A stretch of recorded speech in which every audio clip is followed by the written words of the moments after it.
Yang paling dahsyat, kalimat Bismillahirrahmanirrahim itu kalau diucapkan dengan benar, itu belum minta pun Allah bisa mengabulkan apa yang kita butuhkan dalam hidup, walaupun permintaan itu belum diucapkan. Jadi ada orang-orang tertentu yang ketika mengucapkan Bismillahirrahmanirrahim, Allah berikan sebelum dia meminta. Nah sekarang pertanyaannya, apakah setiap orang yang Bismillahirrahmanirrahim akan mendapatkan itu semua? Belum tentu. Ada dua syarat.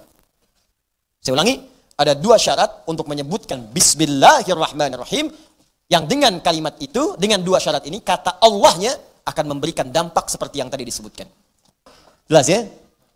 Nah, kita yakin di bagian pertama, tapi sering gagal di bagian kedua. Ini masalah yang terbesar. Perhatikan, ba dalam Bismillahirrahmanirrahim bukan sekedar diterjemahkan dengan menyebut nama Allah Subhanahu wa taala. Bahkan saking pentingnya makna ba ini, kata Nabi, kullu amrin dzibalin la yubda'u fihi bi bismillahirrahmanirrahim fahuwa abtar. Ingat, setiap perbuatan baik itu, kata Nabi, jika Anda tidak tahu doanya untuk mengerjakan perbuatan itu, maka bacakan Bismillahirrahmanirrahim. Tak mampu Anda bacakan itu pun, maka hilanglah kemudian faidah-faidah dan keistimewaan dari makna Bismillahirrahmanirrahim itu. Baik pahalanya ataupun keberkahannya. Nah sekarang kalau Anda ingin ucapkan Bismillahirrahmanirrahim, maka cara mengucapkannya, pahami huruf ba-nya. Cara mengucapkannya bukan sekedar di lisan Bismillah, tidak. Tapi ingat, ba istighraq. Seluruh perbuatan kita yang baik-baik, jangan lupa ucapkan Bismillah. Seluruh. Mau makan, Bismillah. Duduk, Bismillah. Berpakaian, Bismillah. Sepanjang semua baik, usahakan Bismillahirrahmanirrahim. Paling singkat, Bismillah. Jelas? Kemudian teruskan. Ketika Anda mengerjakan itu, rasakan bahwa Anda sedang lekat, bahkan diawasi, disertai oleh Allah Subhanahu wa taala. Misal, Anda mau minum, Bismillahirrahmanirrahim. Begitu Anda sentuh minuman yang akan Anda minum itu, rasakan bukan sekedar Anda akan minum, tapi Allah mengawasi Anda dalam minum itu. Dan pengawasan itu bukan jauh, tapi lekat, lebih dekat dibandingkan dengan urat leher kita. Allah tahu apa yang kita kerjakan. Bayangkan kita sedang dilihat oleh Allah. Maka orang yang bismillahnya benar mengucapkan huruf ba saja, dia mustahil akan menyentuh minuman yang tidak disukai oleh Allah Subhanahu wa taala. Jadi kalau bismillah Anda benar, itu di kantor itu Anda nggak bisa korupsi. Di kantor Anda nggak bisa ngarang-ngarang proyek. Karena kaidahnya jelas, semua aktivitas yang baik kerjakan bismillah. Anda nulis cek, baik tuh buat nafkah Anda dibawa ke rumah. Ketika itu baik, rasakan bismillah. Begitu akan dituliskan bismillah, lihat, rasakan Allah mengawasi kita. Maka mustahil Anda akan menambahkan 0 di antara sekian 0 yang harus Anda tuliskan itu. Mustahil yang tadinya 0 Anda tambahkan angka 2. Mustahil yang tadinya 0 Anda tambahkan angka 1. Kenapa? Karena ketika Anda tuliskan, Anda merasakan Allah mengawasi Anda. Itulah Bismillahirrahmanirrahim. Ba. Kalau Anda sedang nonton sesuatu, maka rasakan ketika melihat itu Bismillah, buka televisi. Maka Allah akan lindungi Anda. Kenapa? Saat Anda ucapkan Bismillahirrahmanirrahim, maka rasakan Allah sedang mengawasi Anda. Maka Anda mustahil akan menonton tayangan-tayangan yang tidak disukai oleh Allah. Jelas ya? Itulah ba. Jadi kalau itu kita kerjakan dengan baik, maka semua aktivitas kita secara otomatis akan ditujukan karena Allah Subhanahu wa taala. Babul ghayah. Mulanya latihan. Bismillah, bismillah, bismillah, ba. Bismillah, makan bismillah. Maka Anda tidak akan cari yang haram di makanan itu. Minum bismillah, yang haram-haram dijauhkan. Nonton bismillah, yang haram-haram nggak akan dilihat. Mendengar bismillah, ya, maaf, yang ghibah, yang segalanya nggak akan pernah Anda dengar. Kalau sudah berlatih seperti itu, nanti semua aktivitas Anda akan otomatis. Akan otomatis. Anda tidak akan pernah senang dengan apa yang tidak disukai Allah Subhanahu wa taala. Jangankan mau mendengar, baru datang, mau lihat orang berbicara yang ghibah, Anda sudah bisa meninggalkan tempat itu. Karena tidak biasa dengan itu. Itulah ba dalam Bismillahirrahmanirrahim. Pertanyaan saya, dari sekian banyak Bismillahirrahmanirrahim Anda ucapkan, berapa banyak makna ini yang menyertai kita dalam kehidupan? Ayo hati-hati. Jangan-jangan mengenakan yang haram, tapi menggunakan Bismillah. Dengan menyebut nama Allah Subhanahu wa ta'ala, Bismillahirrahmanirrahim. Ayo kita minum bareng-bareng. Hati-hati. 1. Jelas sampai sini? Awas, ini baru parsial. Hati-hati, baru parsial. 2. Ismun. Saya tegaskan lagi. Ismun itu dari kata sumuwun. Fahuwa, maka ismun itu jamaknya samaun. Samaun. Ismun dari kata sumuwun, jamaknya samaun. Apa artinya? Kullu ma alaka wa adhallaka. Kullu ma alaka wa adhallaka. Segala hal yang akan meninggikanmu dan memberikan naungan kemuliaan kepadamu. Segala hal yang akan meninggikanmu dan memberikan naungan kemuliaan kepadamu. Ini penting kita pelajari untuk paham kenapa kalimat ismun nanti dilekatkan dengan kata Allah. Awas, hati-hati. Segala hal yang akan meninggikanmu dan memberikan naungan kemuliaan kepadamu. Dalam bahasa Arab sekarang, ismun itu diartikan nama. Masmuka, ma ismuka, siapa namamu? Kenapa nama disebut dengan ismun? Karena dengan nama itu seseorang akan ditinggikan. Makanya kalau ngasih nama ke anak, atau memberikan nama nanti pada orang-orang yang minta nama pada Anda, berikan nama-nama yang bisa memuliakan dia, meninggikan derajat dia. Dia jangan pernah kasih nama kepada anak yang bisa merendahkan dia. Ya, dalam konteks sejarah nanti, teman-teman akan temukan Nabi pernah mengganti nama beberapa sahabat. Yang dengan nama-nama itu dia bisa rendah. Awas, jangan sampai berikan nama pada anak misalnya yang bisa membuat dia ditertawakan oleh orang lain. Hati-hati ya, mohon maaf. Anda senang dengan tokoh-tokoh lawakan. Ketika pelawak itu sudah tidak ada, untuk mengenang dia, karena Anda ingat terus, anak Anda diberi nama dengan pelawak itu. Begitu temannya tahu, dia akan jadi bahan tertawaan. Jelas ya? Atau yang kedua, memberikan nama-nama sifat misalnya, yang terlampau berlebihan. Sehingga dengan itu memberikan beban yang berlebihan kepadanya. Ya, si cantik jelita. Misal, ya, begitu terlahir misalnya, ada sesuatu yang tidak tepat. Saya pengen beri nama cantik jelita. Begitu lahir laki-laki, bisa kan? Bisa. Ya, atau nama-nama tertentu. Saya beri nama anak saya, saya ingat dengan teman saya si Keriting. Maka saya beri nama saya Keriting, ingatkanku pada temanku. Ya, misal. Maka yang seperti itu coba Anda tinggalkan pelan-pelan. Termasuk nama-nama setan yang 9 itu. Hati-hati. Ya, ada Dasim, ada Khinzib misalnya, ya, dan nama-nama yang lainnya. Paham sampai sini? Ingat pesannya. Begitu Anda ingin berikan nama, maka cari nama-nama yang bisa memuliakan Anda, plus meninggikan derajat Anda di sisi Allah Subhanahu wa Ta'ala. Cari nama yang bagus ya. Yang disukai itu ada 2 sifatnya. Satu, yang menunjukkan penghambaan kepada Allah. Misal Abdullah, Abdurrahman. Itu nama sangat disukai oleh Allah dan Rasulnya.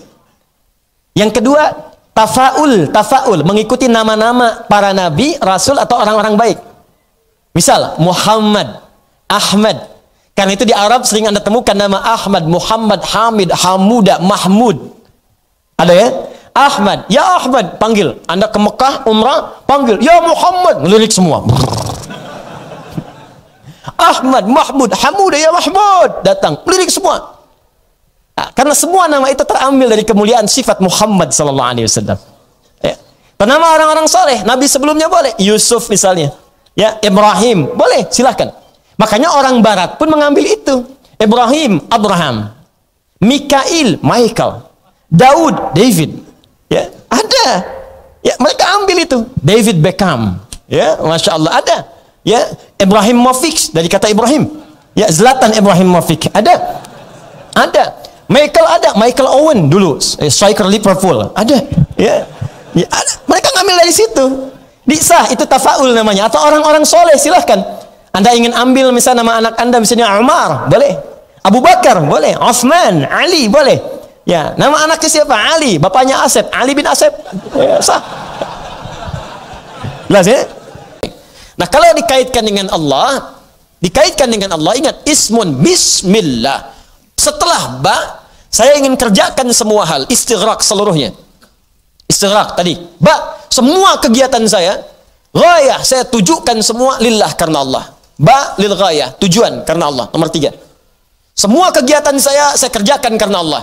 Dari mulai bangun tidur sampai dengan tidur lagi, semua yang baik-baik karena Allah. Dan saya rasakan setiap saya mengerjakan semua itu, Allah mengawasi saya.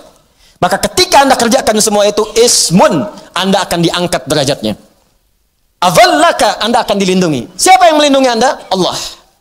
Karena itu setelah kalimat ismun, melekatlah kalimat Allah. Bismillah.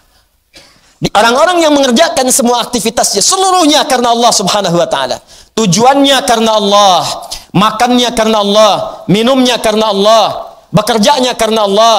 Orang yang makannya karena Allah tidak akan menyentuh makanan yang diharamkan oleh Allah. Maka makanan itu akan berubah menjadi energi untuk mengerjakan ibadah. Salatnya semangat, baca Qur'annya semangat, bekerjanya semangat. Orang yang mencari nafkah karena Allah, maka dia tidak akan mencari nafkahnya yang dimurkai dan tidak disenangi oleh Allah Subhanahu wa taala. Maka dengan semua hal itu, Allah akan angkat derajatnya, akan melindungi dia dari segala hal yang tidak disukai oleh Allah Subhanahu wa taala. Maka walaupun kelihatan sedikit, karena diangkat derajatnya oleh Allah, harta itu kalau naik derajat, maka derajat disebut dengan berkah namanya. Ya, kelihatannya sedikit, cuman karena diangkat nilainya oleh Allah, maka jadilah berkah. Dapatnya 100.000, cuma sebulan nggak habis-habis. Bayang nggak? Saya juga nggak kebayang gitu. Kok bisa? Tapi yang memang ketentuan Allah itu tidak harus dibayangkan. Diikhtiarkan, setelah dapat disyukuri. Ada orang cuma 100.000 sebulan, tapi berkah. Begitu mau makan, tetangga ngantar makanan. Musim buah, datang dari lain datang, Pak, ada mangga. Masya Allah. Musim ikan, tukang ikan datang, Pak, ikan nih. Sebulan, kepake cuma 20.000, 30.000, 40.000, masih bisa nabung. Bahkan ditabung untuk kurban setahun ke depan. Allahu Akbar. Itulah keberkahan. Jadi kalau Allah sudah angkat sesuatu, apalagi mengangkat kemuliaan seseorang, maka sudah tidak akan ada tersisa keburukan dalam pandangan manusia dalam kehidupannya. Maka begitulah caranya. Kerjakan semua karena Allah, maka Allah akan mengangkat Anda dalam kehidupan. Kalau seseorang sudah diangkat oleh Allah, ismun ma'alaka, sifat Allah jalla wa'ala, ala tinggi, diangkat oleh Allah. Ketika Anda diangkat oleh Allah, wa adhallaka, maka Anda dilindungi oleh Allah dari segala perbuatan yang diharamkan oleh Allah Subhanahu wa taala. Maka kalau sudah diangkat, apa yang diberikan? Rahman dan Rahim. Rahman, semua kemuliaan yang mungkin diraih di dunia. Allah turunkan sifat bernama Rahman. Rahman. Sehat di dunia. Sifat Allah Rahman diberikan pada kita. Rizki dilapangkan, Rahman. Tenang diberikan, Rahman. Di rumah tangga dapat sakinah, alhamdulillah. Rumah tangga dapat mawaddah, alhamdulillah. Rumah tangga dapat rahmah, alhamdulillah. Sakinah, mawaddah, rahmah disingkat jadi samara. Siapa yang punya samara? Allah. Makanya kalimat nikah dibuka dengan pendekatan kepada Allah. Wa min ayatihi, di antara tanda-tanda yang dimiliki oleh Allah, yang mendekatkan Anda dengan Allah. An khalaqalakum min anfusikum azwaja. Sebelum nikah, dekati dulu Allahnya. Tujuan nikah untuk mendekat kepada Allah. Kalau sudah dapat itu, wa ja'ala bainakum mawaddatan wa rahmah. Sebelumnya litaskunu ilaiha, taskunu sakinah, mawaddah dapat, sakinah dapat. Anda pengen samara tapi jauh dari Allah, bagaimana bisa mendapatinya? Kata Allah, samara punya saya, sakinah punya saya, mawaddah punya saya, rahmah punya saya. Kalian pengen itu tapi jauh dari saya, bagaimana bisa mendapatinya? Paham kaidahnya? Maka Rahman, semua kenikmatan dunia yang bisa didapatkan dengan izin Allah. Rahim, semua kemuliaan akhirat yang hanya diberikan bagi hamba-hamba yang dimuliakan oleh Allah. Di Rahim sifatnya terbatas. Kalau Rahman, semua bisa dapat dengan ikhtiar. Dengan ikhtiar. Ingat baik-baik, perhatikan baik-baik ya. Kalau ada manusia berikhtiar, dia bisa mendapatkan bagian dari dunianya. Kaya, non-muslim pengen kaya, ikhtiar, caranya bekerja. Semakin semangat kerja, bisa kaya. Tapi apakah berkah kekayaannya? Belum tentu. Kalau ingin berkah, jadikan pencarian kekayaan itu tujuannya lillah, bismillah, karena Allah. Maka Allah akan tanamkan keberkahan pada kekayaan itu. Jadi nanti kelihatannya bukan banyak sedikitnya, berkah tidaknya. Ada orang banyak malah bingung. Mau naruh di mana? Nyimpennya susah. Aja tiap hari cuma ngitung-ngitung aja, dipakai enggak? Yang paling dahsyat kekayaan miliaran, dekat triliunan, sakit cuman ke apotek. Bayangkan. Jadi ada orang pelit terhadap dirinya sendiri, dia sendiri tidak menikmati. Sehingga bawaannya cuma stres. Akhirnya apa pendekatannya? Main ke ladang, ngambil cabai, tanam kangkung, padahal harta banyak. Ya. Nah, ini yang disebutkan Rahman. Kalau sudah mendapatkan keberkahan, maka nilai semua perbuatan menjadi pahala akhirat. Nih. Bismillahirrahmanirrahim. Contoh, perhatikan baik-baik. Bismillahirrahmanirrahim. Saya mau minum, mengucapkan Bismillahirrahmanirrahim. Bismillahirrahmanirrahim. Alhamdulillah. Nah, ketika diminum dengan meniatkan karena Allah, maka Allah turunkan keberkahan pada minuman ini. Dia tidak sekadar menghilangkan haus, walaupun cuma sekali tegukan, tapi dia menjadi energi yang menyegarkan. Kadang-kadang tahan 2 jam, 3 jam, ayo, lillah. Dan dahsyatnya jadi energi untuk ibadah. Makanya banyak ulama dulu itu nggak banyak makan. Makan sedikit, tapi ibadahnya banyak. Orang sekarang sedikit-sedikit makan. Dikit-dikit makan, dikit-dikit makan. Ibadah sedikit. Dulu minum sedikit, bangun banyak. Sedikit-sedikit minum, sedikit-sedikit minum. Kemana? Toilet, minum toilet, minum toilet. Ya banyak yang diminum, banyak yang dibuang. Banyak yang dimakan, banyak yang dikeluarkan. Dan banyak yang dihisap di dalamnya. Rubah cara kita mendekati Allah Subhanahu wa ta'ala. Kan Allah pemilik semuanya. Manusia itu banyak anehnya hari ini tuh. Katanya Allah yang maha kaya, tapi nggak mendekati Allah untuk meminta kekayaan. Katanya Allah yang maha menenangkan, tapi saat gelisah kenapa tidak mendekat kepada Allah? Katanya Allah yang punya solusi, tapi ketika punya masalah kenapa menjauh dari Allah? Katanya Allah yang bisa mengampuni, sadar, tapi kenapa nggak minta ampun? Kenapa nggak taubat? Katanya sadar mau wafat, tapi kenapa nggak cari bekal? Katanya nggak pengen ke neraka, tapi melakukan perbuatan yang menjerumuskan dia ke neraka. Lalu di mana kita menyimpan akal kita? Di mana kita menyimpan iman kita? Ini yang harus kita kaji kembali. Ini yang saya katakan, ketika kita minum karena Allah, maka Rahman, sifat Rahman yang memberikan kemudian keberkahan dalam apa yang kita minum.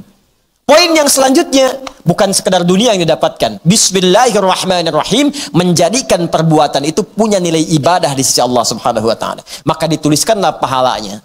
Berapa pahalanya? Paling sedikit 10. Jadi kalau ini minum, ya minum, dikerjakan karena Allah. Perhatikan baik-baik. Bismillahirrahmanirrahim. Begitu diminum, maka perbuatan yang dikerjakan, yang baik-baik dikerjakan karena Allah. Setelah dikerjakan karena Allah, maka namanya berubah menjadi hasanah namanya. Apa namanya? Hasanah. Kebaikan yang dikerjakan karena Allah. Hasanah. Ibu hasanah. Ibu yang mengerjakan segalanya karena Allah. Pak Hasan, bapak yang beraktivitas karena Allah. Sifatnya disebut ihsan, anta'budallaha ka'annaka tarah, fa illam takun tarahu fa innahu yarak. Engkau mengerjakan segala hal sebagai ibadah karena Allah, walaupun tak mampu melihatnya, rasakan engkau dilihat oleh Allah. Masjid ini namanya al-ihsan, untuk melatih Anda supaya lebih dekat dengan Allah. Kalau Anda tiap malam Jumat ke sini semakin jauh dari Allah, ada yang salah dengan diri Anda. Ada yang tidak tepat. Karena setiap Anda datang kemari mesti ada sesuatu yang mengingatkan Anda dengan Allah. Lihat orang, ayo berlomba dalam kebaikan. Orang bisa jamaah, kenapa Anda sendirian? Orang bisa saf paling depan, kenapa Anda mesti terlambat? Kejar, kejar, kejar. Woi, saya kemarin pekan lalu udah 1 juz, saya akan kejar dia juga 1,5 juz.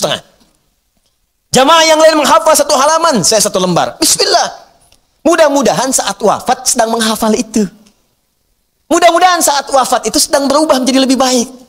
Makanya kalau sedang bermaksiat pengen tobat, cepat kejar tobatnya terus. Walaupun belum sempurna, kerjakan tobat lagi, kerjakan tobat lagi. Mudah-mudahan saat wafat itu saat sedang tobat. Tidak cukup dengan amin, tobat. Ya, hasanah. Kalau sudah perbuatan jadi hasanah, maka poinnya 10. Dari mana taunya Ustaz? Allah yang sampaikan, Quran surah ke-6 ayat 160. Man jaa'a bil hasanati. Siapa yang mengerjakan satu kebaikan yang nilainya hasanah, punya nilai akhirat, falahu asyru amthaliha, maka dia mendapatkan 10 poin dari hasanah itu. Poinnya jangan dihitung 1, 2, 3, 4, 10, tidak. Saya sering katakan, itu bisa 500 tahun jaraknya satu ke 2, 3 ke 4, dan seterusnya. Nanti akan ditampakkan saat akan wafat. Tampakkan pahala-pahalanya. Tampakkan, dalam sakaratul maut tampak semua. Indah. Makanya banyak orang sakaratul tenang. Tiba-tiba saking tenangnya dicabutnya tenang. Panggilannya pun tenang. Quran surah 89 ayat 27. Ya ayyatuhan nafsul. Hei jiwa-jiwa yang sedang tenang. Kalau ditampakkan semua keindahan. Pahala banyak gitu. Tampakkan surga segalanya. Masya Allah. Indah, tenang. Karena sedang tenang itu gak kerasa. Hilang pergi aja. Ada yang sedang sujud. Ada yang sedang baca Quran. Ya, ada yang sedang sholat. Masya Allah. Ada yang sedang lihat ustaz di majelis ilmu. Ya, bisa terjadi. Ada ustaz yang sedang mengajar, ada, dan seterusnya. Masya Allah, enak gitu. Pulang. Itu poinnya. Ayo cepat kejar. Makanya kata Nabi, kalau perbuatan nggak disebutkan nama Allah di situ, abtar, terputus. Kullu amrin dzibalin la yubda'u fihi bi bismillahirrahmanirrahim fahuwa abtar. Semua perbuatan baik yang tak disebutkan nama Allah di dalamnya, maka terputus nilai pahalanya. Yang paling dahsyat, kalimat bismillahirrahmanirrahim itu kalau diucapkan dengan benar, itu belum minta pun Allah bisa mengabulkan apa yang kita butuhkan dalam hidup, walaupun permintaan itu belum diucapkan. Ada orang yang belum minta, langsung dipenuhi. Langsung dipenuhi. Begitu bismillahirrahmanirrahim, minum. Masya Allah. Bismillahirrahmanirrahim, makan. Al-Imam Malik, Al-Imam Syafi'i satu kali kemudian berdiskusi tentang apa? Ini guru dengan murid, tentang rizki dari Allah Subhanahu wa ta'ala. Kata Imam Malik, ada jenis rizki yang tidak perlu diikhtiarkan dengan ikhtiar manusia. Dekati pemilik rizkinya maka akan diturunkan. Kata Imam Syafi'i, ya guru harus ikhtiar dulu baru diturunkan. Dalilnya wa fis sama'i rizqukum wa ma tu'adun. Di langit ada rizki yang telah ditetapkan akan diturunkan. Bagaimana cara menurunkannya? Quran surah kedua ayat ke-168. Ya ayuhan nasu kulu mimma fil ardi jami'a. Hei manusia, kulu mimma fil ardi halalan thayyiba. Ya manusia, ayo semuanya cari makan, kerja supaya dapat bagian dari makanan dengan halal dan thayyib. Kerja dulu baru dapat. Tidak sepakat, wajar, tapi saling menghormati di situ. Al-Imam Asy-Syafi'i pamit dulu, begitu keluar kemudian mendapati satu kebun anggur sedang panen. Begitu lewat, ada tawaran, "Oi, anggurnya banyak, siapa yang mau bantu panen, boleh ambil dari situ." Maka datanglah Imam Asy-Syafi'i ikut bantu di situ. Begitu selesai, diberikan bagian anggur yang segar, besar, enak di tengah suasana panas yang sedang menyerik. Maka ketika menerima anggur itu senang, Masya Allah. Bukan karena terima anggurnya, karena ingat diskusi beliau dengan gurunya. Kata beliau, kerja dulu baru dapat anggur. Kalau tadi saya lewat saja, nggak bantuin metik anggur, nggak akan dapat si anggur ini. Maka terbersit di kepalanya, beliau mendapatkan kebenaran dari pendapatnya. Maka pulang ke gurunya, dicuci anggurnya, disiapkan, dihidangkan dengan Masya Allah, cara menghidangkan yang sangat luar biasa beradab.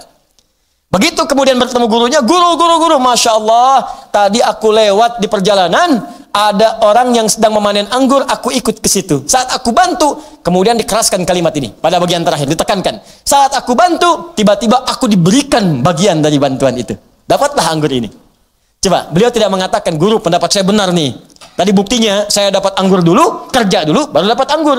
Kalau saya nggak mampir, nggak dapat anggur ini. Perhatikan adab Al-Imam Asy-Syafi'i. Kata Al-Imam Asy-Syafi'i, guru, begitu saya bantu, diberikanlah saya bagian anggur ini. Kalimatnya ditekankan. Al-Imam Malik tersenyum.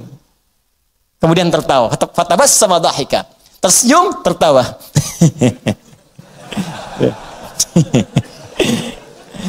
Asy-Syafi'i Muhammad bin Idris. Saya sebelum ke sini, waktu akan mengajar, siang-siang terik panas, saya membayangkan bagaimana nikmatnya kalau makan anggur yang besar, enak dan indah. Tiba-tiba kamu datang bawa anggur. Bayang? Saya keluar mau ngajar, panas terik begini, membayangkan nikmatnya kalau ada anggur yang besar, yang enak. Tiba-tiba kamu datang bawa anggur. Kedua pendapat mereka benar. Satu ikhtiar, satu yang kedua mendekati Allah. Karena ada 8 jenis rizki dalam Al-Quran. Dan keduanya tertawa bersama, makan anggur bersama. Jadi jangan sampai perbedaan pendapat itu menghalangi Anda untuk minum teh bersama. Gak harus saling melaporkan. Paham ya? Jelas. Diskusi, datang belajar. Itu biasa saja gitu.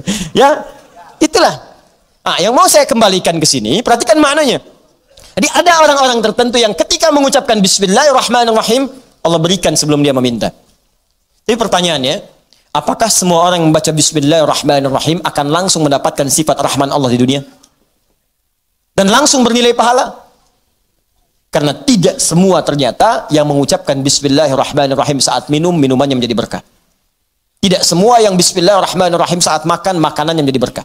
Tidak semua yang Bismillahirrahmanirrahim saat bekerja, hartanya menjadi berkah. Kalau berkah, asasnya manfaat. Dari semua harta yang Anda kumpulkan di rumah, berapa yang bermanfaat? Baju, pakaian, kendaraan. Ayo lihat koleksi kendaraan Anda. Berapa kali dipakai ke masjid? Hah? Berapa kali digunakan ke majelis ta'lim? Hah? Pakai dunia saja. Kalau cuma dipakai dunia, jangankan Anda, yang belum beriman pun bisa. Coba lihat, banyak orang punya kendaraan. Pakai hanya untuk untuk weekend saja, pakai hanya untuk tamasya saja, pakai untuk hanya kepernikahan. Banyak yang seperti itu. Anda jangan dulu bangga. Pertanyaannya, semua itu dihisab. Pernah nggak dipakai ibadah? Itu buka lemari pakaian Anda tuh. Berapa yang pernah digunakan untuk ibadah? Ayo. Jangan-jangan ada helai pakaian belum pernah dipakai ibadah. Itu pena Anda tuh yang dipakai menulis. Pernah nggak dipakai menulis pada kebaikan? Nulis hadis satu aja. Nulis ayat Quran untuk dihafalkan. Nulis catatan untuk mengingatkan Anda dengan Allah. Tuliskan. Karena kalau dihisab nanti bisa lebih mudah. Minimal pulpen itu akan berkata, saya pernah digunakan oleh si fulan pemilik saya ya Allah untuk mendekatkan dia dengan Allah Subhanahu wa taala. Itu yang harus dilakukan. Nah, sekarang untuk menunjukkan itu semua, maka ada satu kaidah. Kalau kaidah ini benar, dan inilah dari kalimat Bismillahirrahmanirrahim akan muncul kemudian kalimat-kalimat lain sebagai tafsir dari kalimat ini, dan satu dengan yang lainnya akan saling menjelaskan. Indahnya nanti keterangan di Al-Fatihah dirinci di Al-Baqarah, terusannya ada di Ali Imran sampai dengan ke An-Nas. Indah luar biasa. Dan di setiap kalimat ada yang akan saling menjelaskan. Dan kunci dari semua ini terletak pada kalimat Allah. Dan ini bahasan terakhir kita. Allah. Makanya saya akhirkan. Saya bacakan dulu kaidahnya ya.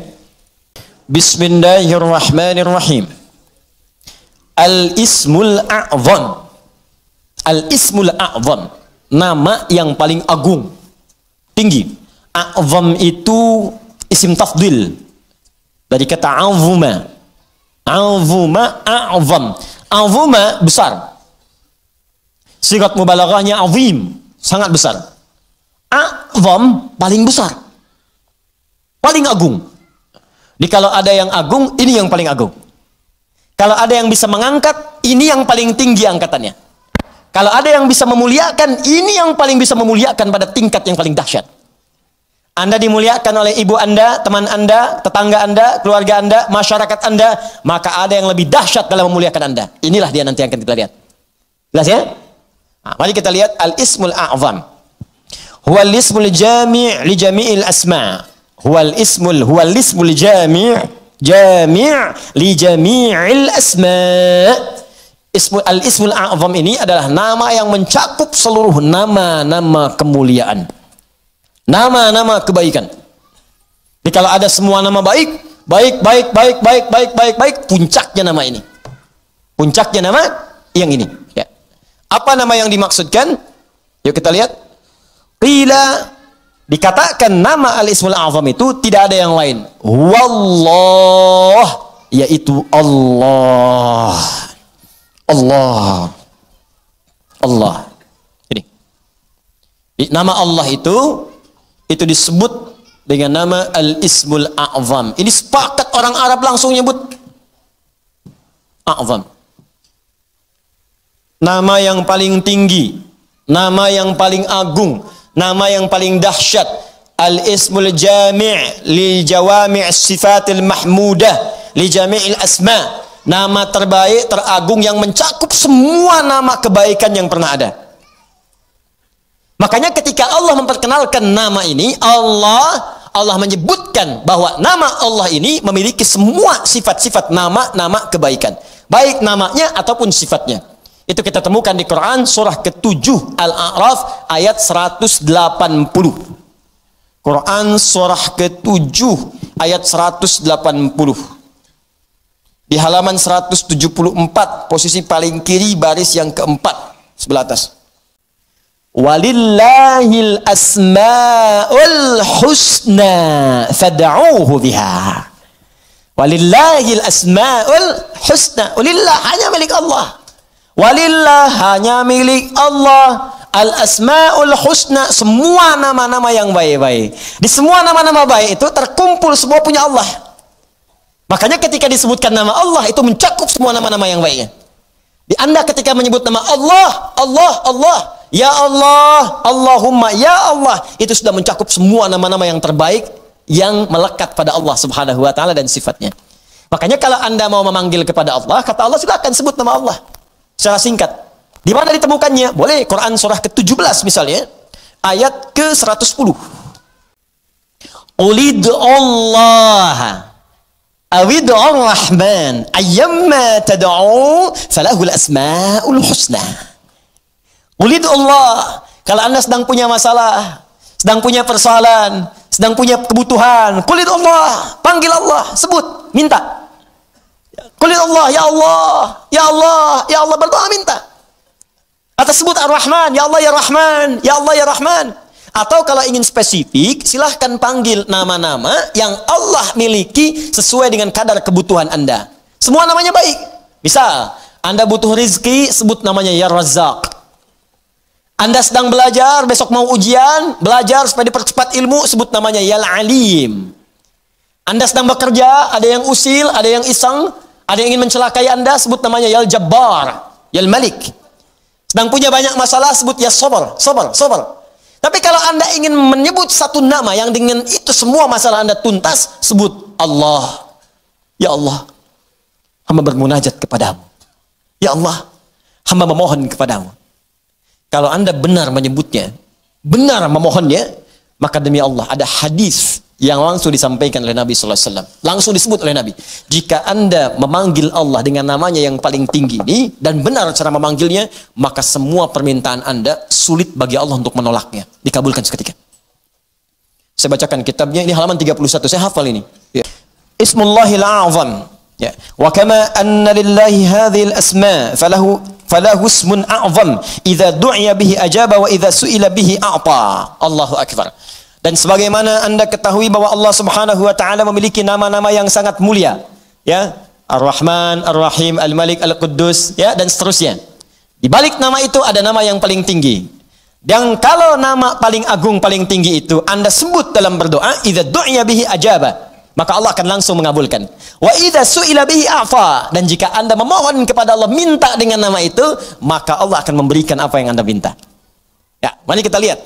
Ja'a dzikruhu fima yali min ahadits. Kalau Anda tidak percaya, berikut ini saya tampilkan beberapa hadis-hadis, ya, yang mengabadikan kepada kita peristiwa-peristiwa dimaksud dari Nabi sallallahu alaihi wasallam. An Buraidah radhiyallahu taala anhu qala, hadis pertama dari Buraidah, ya, semoga Allah meridai kepada beliau, qala sami'an nabiyyu sallallahu alaihi wasallam rajulan yad'u. Satu kali Nabi sallallahu alaihi wasallam pernah mendengar seorang lelaki sedang berdoa. Nah, dari lelaki itu berdoa, kedengaran oleh Nabi. Ya, apa doanya? Mari kita lihat. Wa huwa yaqulu, dan dia berkata, Allahumma inni as'aluka bi anni ushhidu annaka antallah la ilaha illa antas samad alladzi lam yalid wa lam yulad wa lam yakul lahu kufuwan ahad. Allahumma ighfirli. Saya baca ke kitab. Bi anni ushidu annaka antallah la ilaha illa antal ahadus samad alladzi lam yalid wa lam yulad wa lam yakul lahu kufuwan ahad. Allahu akbar. Dia membaca pertama, ushidu bi annaka antallah, ya Allah. Perhatikan nih. Saya bersaksi Engkau Allah. Engkau Allah. Engkau Tuhanku, ya Allah. Engkau Tuhanku yang memerintahkan aku, ya Allah, untuk bermohon hanya kepadamu. Aku bersaksi Engkau satu-satunya Tuhan, tidak ada Tuhan yang lain. Aku bersaksi hanya memohon kepadamu, tidak ada syarikat untukmu. Allah disebutkan namanya. Maka apa yang terjadi? Perhatikan. Faqala walladhi nafsi biyadihi laqad sa'alallaha bismihil a'zam alladhi idza du'iya bihi ajab wa idza su'ila bihi a'ta. Allahu akbar. Dalam riwayat orang ini berkata, ya Allah ampuni saya, Allahumma ighfirli, ya Allah ampuni saya. Maka kata Nabi, perhatikan kalimatnya, kata Nabi, walladhi nafsi biyadi, saya bersumpah karena Allah. Saya bersumpah dengan nama Allah yang menggenggam jiwaku. Di Nabi mempertaruhkan jiwanya, ya, mempertaruhkan dirinya dalam genggaman Allah untuk menyampaikan makna yang sangat dalam ini. Ini sumpah nih. Walladzi nafsi biyadi, itu sumpah. Ini sumpah tertinggi dari seorang hamba yang menunjukkan kemudian keesaan Allah Subhanahu wa taala. Nabi itu cukup berkata, kata-katanya benar karena sifatnya itu siddiqul amin. Ya, siddiqul amin. Jadi kalau bersumpah ada yang serius di situ, ada yang sangat penting. Saking pentingnya sampai bersumpah. Anda percaya nggak dengan saya? Tidak, sumpah demi Allah yang menggenggam jiwa saya, yang bisa mewafatkan saya kapanpun. Saya bersumpah. Ini hadis bersumber dari Nabi Sallallahu Alaihi Wasallam. Pertanyaan saya, semakin percaya nggak dengan saya? Semakin, ya? Ini Nabi yang bersumpah. Maka kata Nabi, apa kata Nabi? Laqad sa'alallaha bismil a'zam. Orang itu tadi telah memohon kepada Allah dengan menyebutkan nama yang paling tinggi. Nama yang paling agung. Alladzi idza du'iya bihi ajab wa idza suhila bihi a'ta. Nama itu kalau disebutkan dalam doa, maka Allah seketika akan menjawab doanya, dan jika dia meminta, maka akan mengabulkan segala permintaannya. Hadisnya sahih. Hadisnya sahih. Rawahu Abu Dawud wa Tirmidzi wa Nasai wa Ibnu Majah wa qala al-Munziri qala Syekhuna Abu al-Hasan al-Maqdisi wa isnad la mat'ana fihi wa la alam annahu ruwiya fi hadha hadis ajwad minhu. Allahu akbar. Hadis ini diriwayatkan oleh para ahli hadis, Abu Daud, At-Tirmidzi, An-Nasai, Ibnu Majah, bahkan Al-Imam Al-Munziri mengatakan ini riwayat enggak ada celaknya. Enggak ada celaknya, sahih. Sahih, dan saya tidak melihat riwayat yang lebih baik daripada ini. Ya, hadisnya sahih. Tuh, hadisnya saya tampilkan, riwayatnya saya sampaikan, kitabnya saya tunjukkan, dan manfaatnya kita dapatkan. Allah. Nah, coba pertanyaannya, ini kan kalimat dirangkaikan di situ, Bismillah, Allahnya sudah muncul. Bahkan yang paling dahsyat, Rahman Rahimnya datang. Harusnya kalau sudah Bismillah, sifat Rahman Rahim itu datang. Bismillah, minum, Rahmannya turun, berkah minumannya, dituliskan pahala akhirat dengan Rahimnya. Harusnya begitu. Bismillah, sembuh. Ada keberkahan dalam kesembuhan. Sembuh penyakitnya, dituliskan pahalanya. Istighfar di situ saat sakit ada pahala, segala ada pahala, sembuh. Ada keberkahan dalam sembuhnya. Kalau orang sakit kemudian sembuh, dan sembuhnya ada berkahnya, maka saat sembuh itu, semua hasil dari sakitnya akan mengantarkan dia pada ibadah. Dosa diampuni, begitu sembuh, ibadah dia meningkat. Jadi kalau Anda pernah sakit, Anda istighfar, Anda berdoa, terus sembuh. Nah, saat sembuh itu justru semakin jauh dari Allah. Itu artinya ada yang nggak berkah dalam doa itu. Ada yang nggak berkah dalam obat itu. Ada yang nggak berkah dari orang-orang yang datang menjenguk Anda itu. Ada yang nggak berkah. Kalau berkah itu makin rajin. Kenapa Anda sakit yang datang orang pengajian? Yang datang orang masjid? Jadi begitu Anda selesai sakitnya, datang jadi sembuh, kadang-kadang jadi asbab hidayah. Rajinlah ke masjid nih. Rajin bangun malam, itu berkah di situ. Itulah Bismillah. Nah, sekarang pertanyaannya, apakah setiap orang yang Bismillahirrahmanirrahim akan mendapatkan itu semua? Belum tentu. Ada dua syarat. Saya ulangi, ada dua syarat untuk menyebutkan Bismillahirrahmanirrahim, yang dengan kalimat itu, dengan dua syarat ini, kata Allahnya akan memberikan dampak seperti yang tadi disebutkan. Ya, dua syarat. Dua syarat ini melekat pada makna kalimat Allah. Jadi kalau dua syarat ini terpenuhi, benar cara mengucapkannya, maka insya Allah ketika mengucapkan Bismillahirrahmanirrahim dengan dua hal ini hadir dalam jiwa kita, maka fungsi dari apa yang tadi kita dapatkan, doa dijawab, keberkahan datang, itu akan cepat diberikan oleh Allah Subhanahu wa Ta'ala. Dua hal ini apakah dibahas pekan depan atau sekarang? Baik. Yang ingin pekan depan, ayo jangan acungkan tangan. Baik, bahas sekarang ya, sebentar ya, 8 menit lah insya Allah. Pertama, kata Allah itu, kata Allah, Allah itu menunjuk makna uluhiyah, sifat ketuhanan. Bukan sekedar menunjuk pada sifat ketuhanan, tapi dengan keyakinan hanya Allah saja yang Tuhan, yang lain bukan. Awas. Saya ingin tegaskan nih, ini dalam konteks keyakinan kita sebagai umat Islam. Ya. Jadi kalau Anda Muslim, silahkan Anda belajar. Non Muslim, boleh ikut belajar juga, silahkan. Kalau belum paham, tanyakan. Ya.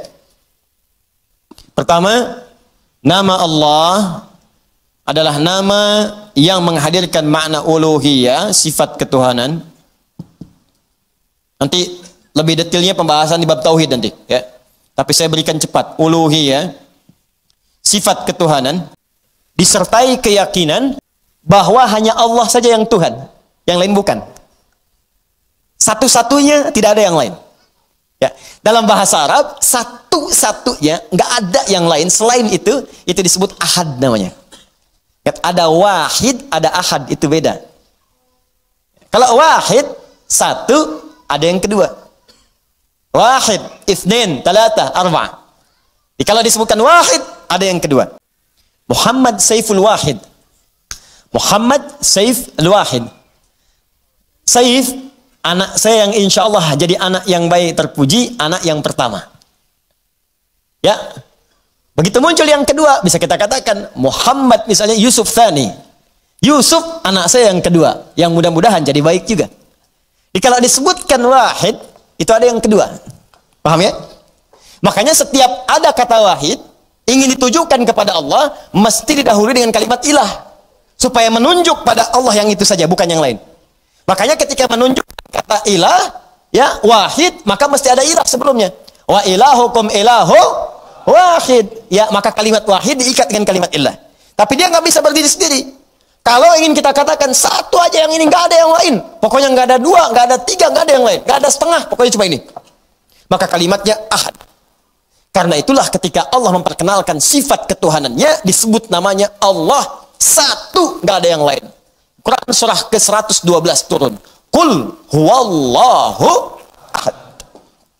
Quran surah ke-112. Qul, katakan Muhammad, kalau mereka bertanya siapa Tuhanmu?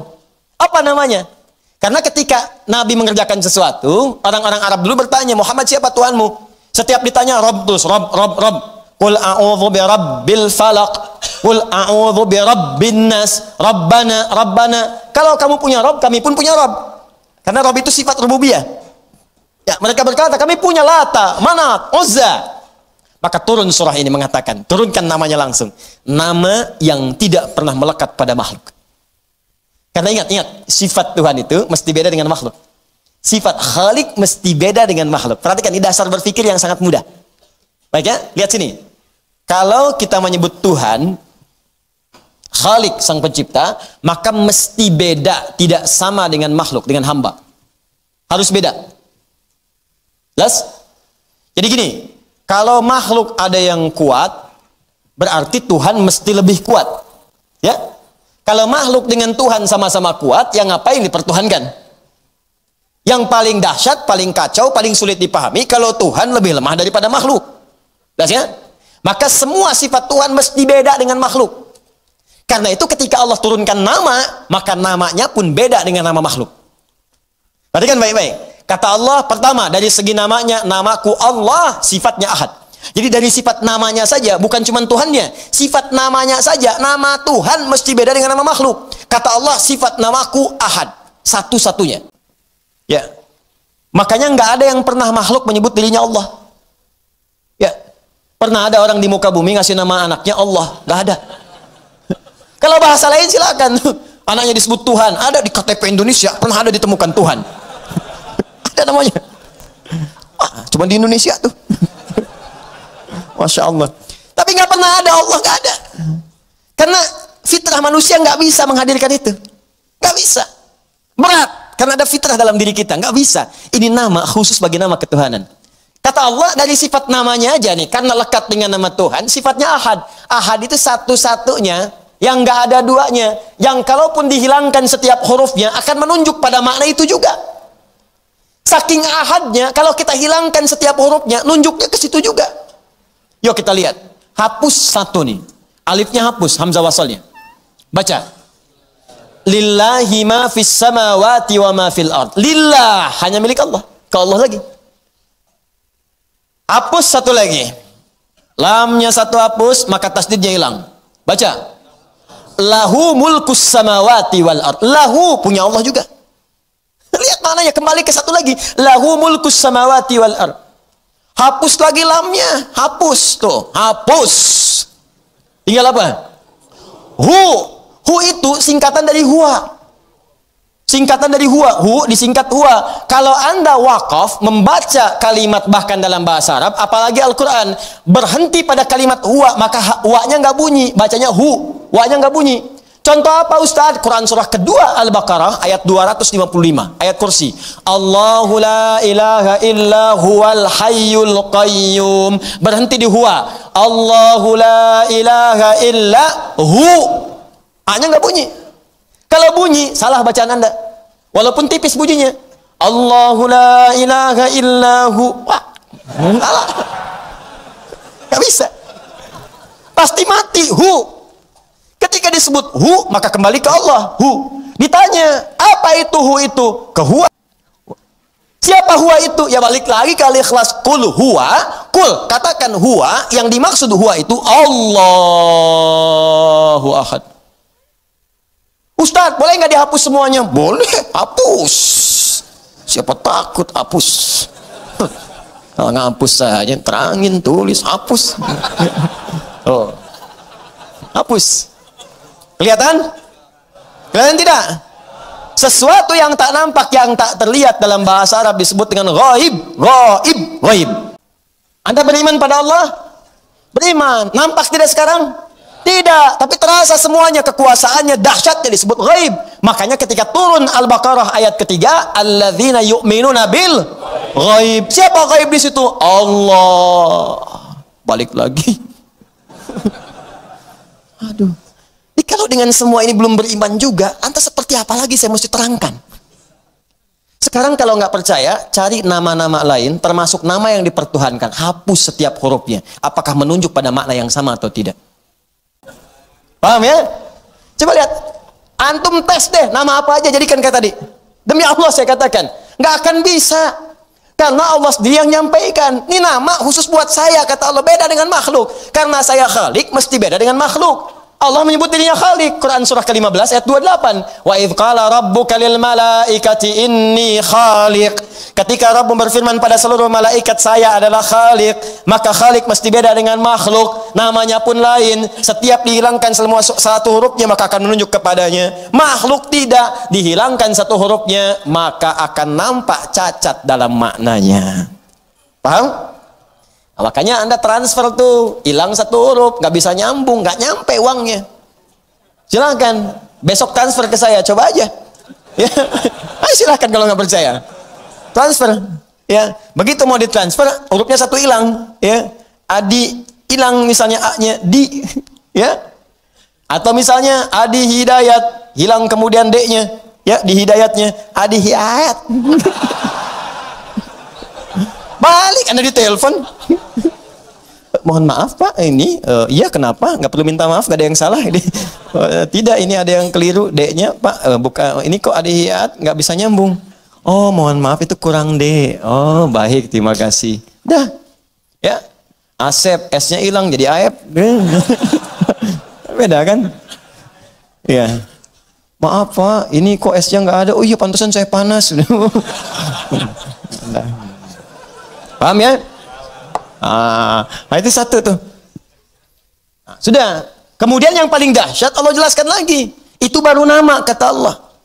Kalau mau pakai logika lebih dalam, saya Tuhan kata Allah. Kalian mesti yakin. Kalau pada nama aja belum yakin, Allah kasih lagi logika yang lain.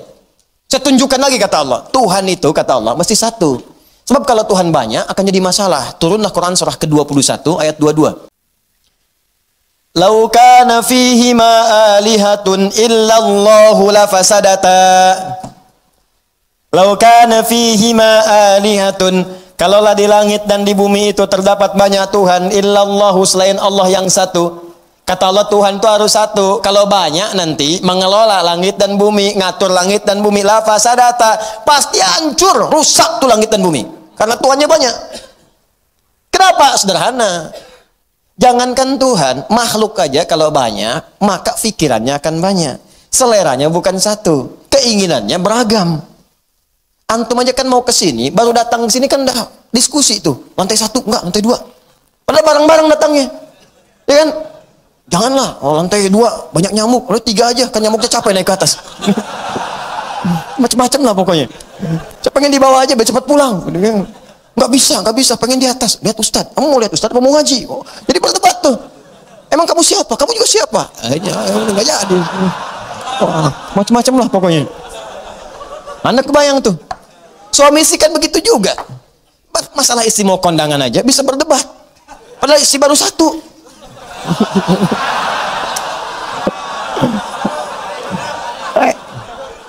Ya kan? Istri mau kondangan kan biasa nanya, kan datang bawa baju, ya kan? Satu baju hijau, kedua baju biru, datang papa, ya kan? Ya mah, ntar dulu ya. Yang bagus yang mana Pak? Hijau atau biru? Kata papa ya udah mah, hijau aja. Ih kayaknya biru deh. Tuh gitu tuh. Dia nanya tapi udah punya pilihan. Tuh. Masih mending kalau dipakai, begitu keluar kuning. Oh. Nah gitu. Tapi itu biasa. Aduh belum tahu.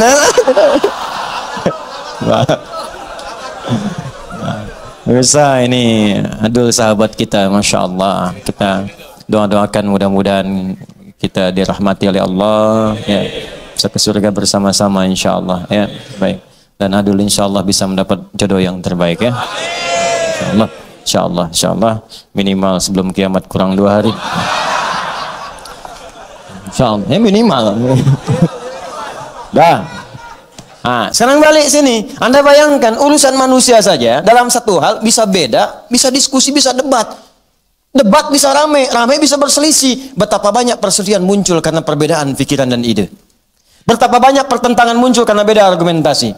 Yang dahsyatnya terjadi adalah kerusakan muncul. Sekarang pertikaian, perselisihan, pertarungan, pembunuhan, segala rupa ini kan karena beda pandangan asalnya. Karena beda argumentasi diantaranya. Sekarang kebayang kalau Tuhan yang beda pandangan terus Tuhannya ribut. Kitanya bagaimana? Perkara mau menurunkan hujan, Tuhannya 3 misalnya, atau 4 atau 5. Terus ribut Tuhannya. Yang satu bilang saya mau turunin hujan di Pekayun. Kata yang satu jangan dulu dah. Ya.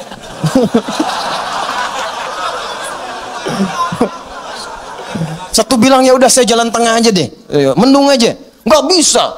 Ada hamba yang sangat jengkel saya kepadanya. Kasih kilat dia. Nggak bisa yang ramai Tuhan tuh kan. Kamu Tuhan siapa sebetulnya? Kamu juga apa? Oh rame. Kalau Tuhannya ribut, gimana kita makhluknya? Kebayang tuh. Wah terang lagi. Tilger, mendung lagi. Legar, panas ini. Ustadz, ini kenapa? Tuhan lagi ribut. Nggak bisa. Ini tafsir. Tafsir. Nggak bisa dilaporkan. Nggak bisa. Yes, nggak boleh tepuk tangan. Nggak boleh, nggak boleh. Ingat kita itu menjalin persatuan, ya, kebaikan. Kita berargumentasi, diskusi dan seterusnya. Tapi jangan sampai terpecah belah. Paham? Nah, gitu cara memahaminya. Nah, jadi ini, itu logika dari Allah. Terakhir yang paling dahsyat, Tuhan itu mesti lebih kuat kata Allah. Makanya diturunkan kisah Nabi Ibrahim, kan? Diturunkan kisah-kisah yang lain, diturunkan ayat misalnya tentang bagaimana ini Tuhan aja nggak bisa nepuk lalat dalam dirinya, bagaimana bisa dipertuhankan. Karena itu prinsipnya adalah secara logika Tuhan mesti beda dengan makhluk. Paham sampai sini? Nah, kalau sudah paham ya praktekkan, Joni. Itu bukan cuma sekedar dipahami, praktekkan. Jadi begitu mengucap Bismillah, maka hadirkan sifat penghambaan kita kepada Allah yang kita pertuhankan. Maka nggak akan pernah keluar di lisan kita semua agama sama, menuju pada Tuhan yang sama. Cuman caranya beda-beda. Mustahil keluar kalimat itu. Menghormati keyakinan yang lain harus. Dan jangan paksa orang untuk membenarkan apa yang kita yakini. Terangkan boleh. Dakwahi iya, maksa jangan. Maksa dosa. Tulis maksa dosa. Selesai. Ya, paham di sini? Karena itu tidak harus mencela, jangan kemudian menghina, jangan menjelek-jelekan dan sebagainya. Cukup sudah, terangkan dengan baik, selesai, yakini, beres. Tegas sampai sini? Tapi poin terbesarnya adalah kita mesti yakin. Jangan sampai keyakinan itu memudar. Ini aneh, katanya yakin Allah Tuhan, tapi membenarkan juga keyakinan orang lain. Itu keberagamannya dipertanyakan. Kalau keyakinan itu wajar, yang lain pun meyakini Tuhan dia benar, itu wajar. Karena konsep teologi itu begitu. Tapi kita sebagai mukmin, iman kita itu yang mesti kita perkuat dengan keterangan tadi. Jelas ya? Maka sudah nggak ada zero tolerance dalam hal ini. Toleransi terbaik dalam akidah itu zero tolerance. Ya, toleransi terbaik dalam akidah zero tolerance. Zero tolerance dalam hal ini adalah menghormati keyakinan orang lain dan kita meyakini bahwa Tuhan kita itu yang paling benar tanpa harus memaksakan kepada orang lain. Paham? Itu indah. Satu. Syarat pertama, kalau Anda berdoa, keyakinan itu kurang, pantas. Ya Anda aja kepada Allahnya begitu. Anda ke saya nggak yakin, bagaimana saya bisa memberikan yang terbaik untuk Anda? Anda mau melamar anak orang, tapi kalimat Anda tidak meyakinkan, ya bagaimana bisa diterima? Dulu.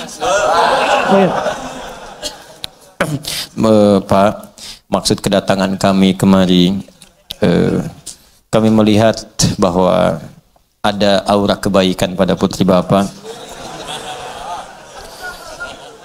Walaupun memang tidak tinggi-tinggi amat seperti aura-aura perempuan yang lain, ya.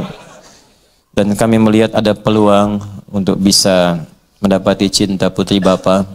Walaupun sebetulnya banyak juga dari putri yang lain bisa saya cintai. Ya itu mah nggak akan diterima tuh. Ya sekarang Anda menyembah Allah, Anda meminta kepada Allah, tapi di hati Anda membenarkan ada keyakinan selain Allah, yang bagaimana kemudian Allah bisa menjawab doa Anda? Jelas ya?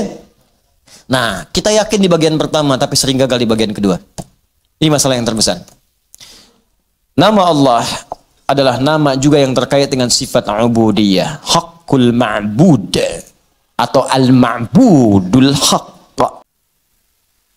Apa maksudnya haqqul ma'bud wal ma'budul haqq? Ketika kita meyakini Allah sebagai Tuhan satu-satunya yang kita pertuhankan, maka konsekuensi Tuhan itu mesti disembah untuk membedakan Tuhan dengan yang bukan Tuhan. Ya kan? Terus ada bukti. Buktinya apa? Anda punya pimpinan di kantor, Anda pegawai. Apa buktinya Anda pegawai? Ya kerja. Ya kan? Apa buktinya pimpinan di atas? Kasih gaji, kontrol, lihat, sakit, bantu. Ya, kasih kemudian kesempatan untuk berobat. Itu pimpinan, tugas di atas. Bukti Anda pimpinan. Bukti Anda karyawan di bawah, layani, kerja dengan baik. Ya kan? Sehingga Anda mendapatkan hasil yang maksimal dari gajinya. Jelas. Kita mempertuhankan Allah. Apa buktinya Allah kita pertuhankan? Buktinya harus ada dari sisi penyembahan. Makanya Allah turunkan perintah untuk menyembah. Sembah saya. Ya. Jadi ketika Allah menyebutkan sifat Tuhan, Allah, maka diikuti dengan kalimat sembah saya. Di mana ditemukan? Quran surah ke-20 ayat ke-14. Quran surah ke-20 ayat ke-14. Quran surah Thaha ayat ke-14. Quran surah ke-20 ayat ke-14. Perhatikan ayatnya. Innani anallah. Kata Allah, sungguh saya Allah. Inna harfu taukid. Harfu taukidin wa nasbin. Awas, hati-hati. Harfu taukidin wa nasbin. Tansibul isma wa tarfa'ul khabara. Mabniun alal fathi. Hati-hati. Harfu taukidin, huruf yang berfungsi untuk menguatkan, menegaskan. Tarfa'ul isma, merafa'kan isim, mengangkat dengan kemuliaan. Wa tansibul khabara, dan menancapkan, menguatkan khabar, berita. Jadi kalau Anda mengikuti sifat inna ini, maka sifatnya kuat, tinggi, dan kalimatnya kemudian ditegaskan oleh Allah Subhanahu wa taala. Jadi kalau ada kalimat di Al-Qur'an dibuka dengan inna, maka hukumnya tegas, tidak main-main. Innani, saya tegaskan ya, saya ini Allah. Innani anallah. Hei, saya tegaskan pada kalian semua. Musa, saya tegaskan kepadamu. Ayat ini turun sampaikan pada Musa, mengisahkan tentang Musa. Disampaikan ceritanya pada Nabi Muhammad SAW. Jarak Nabi Musa ke Nabi Muhammad SAW 2000 tahun. Disampaikan, seakan Allah ingin menegaskan, Muhammad, saya ini bukan hanya Tuhan untuk kamu. Bahkan ke Musa pun saya sampaikan. Ke Ibrahim pun saya tegaskan. Ke Adam pun saya sampaikan. Ya, alaihissalam. Maka Allah sampaikan, innani anallah, saya tegaskan, saya ini adalah Allah. La ilaha illa ana uluhiyah. La ilaha illa ana, tak ada Tuhan selain saya. Ya, la nafi. Nafi li nafil ukhra awil akhir. Untuk menafikan yang lain. Tak ada Tuhan selain saya. Kalau disebut Tuhan cuma saya, kata Allah. Fa'budni. Apakah berhenti pada kalimat itu? Tidak. Diteruskan fa'budni. Kalau kalian sudah yakin saya Tuhan, maka buktikan kalian itu hamba. Bagaimana caranya? Kata Allah, sembah saya. Sembah saya. Jelas ya? Siap menyembah Allah. Penyembahan itu yang disebut sebagai ibadah. Nanti tafsirnya ada di kalimat iyyaka na'budu wa iyyaka. Makanya ketika Anda na'budu, mau ibadah kepada Allah, maka konsekuensinya bagi Allah nasta'in. Begitu Anda minta, Allah berikan. Itu maksudnya. Itu lihat rahasianya. Anda sembah Allah. Jadikan semua kegiatan sebagai ibadah. Begitu Anda na'budu, nanti tafsirnya iyyaka na'budu, ya Allah, saya bersaksi Engkau Tuhan. Maka saya akan buktikan, ya Allah, Engkau Tuhan, saya sembah Engkau. Kami menyembahmu, ya Allah, kepada kepadamu. Maka Allah teruskan, wa iyyaka nasta'in. Hei, kau punya masalah apa? Begitu Anda minta, wa iyyaka nasta'in, ya Allah, kami minta, ya Allah. Kami mohon, kami punya masalah. Ya Allah, kami mohon, ya Allah, kami punya persoalan. Langsung dikabulkan. Hadis kuncinya muncul. Hadza baini wa baina abdi. Ini perjanjian antara aku dengan hambaku. Wali abdi, kalau hambaku benar melakukan apa yang ia komitmenkan, masalah. Apapun yang ia minta sekarang, aku akan kabulkan.